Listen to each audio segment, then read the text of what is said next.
ಆಗ್ತಿದ್ದೀರಿ ಅಂತ ನೀವು ಬದ್ಧವಾಗಿರ್ಬೇಕು. ಸರ್ಕಾರ ಇವತ್ತು ಹೋಗುತ್ತೆ.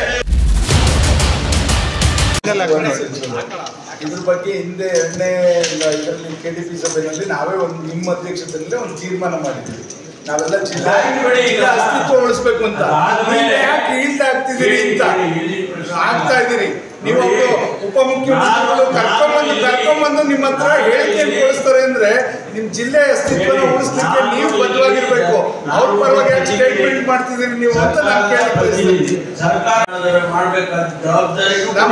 ನಮ್ಮ ಜಿಲ್ಲೆ ಉಳಿಸ್ಬೇಕಲ್ಲ ತಾವು.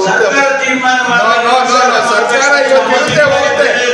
ನಾಳೆ ನಿಮಗೆ ಎಲ್ಲಾ ರೀತಿಯ ಸಿಗನ್ ಕೊಟ್ಟದ್ದು ಜಿಲ್ಲೆ ಬಗ್ಗೆ ತಾವು ದಯಮಾಡಿ ಒಂದು ಕಾಳಜಿ ಇಟ್ಕೊಂಡು ನೀವು ಯಾವುದೇ ತೀರ್ಮಾನ ಮಾಡಬೇಕು ಅಂತ ನನ್ನ ಒತ್ತಾಯ.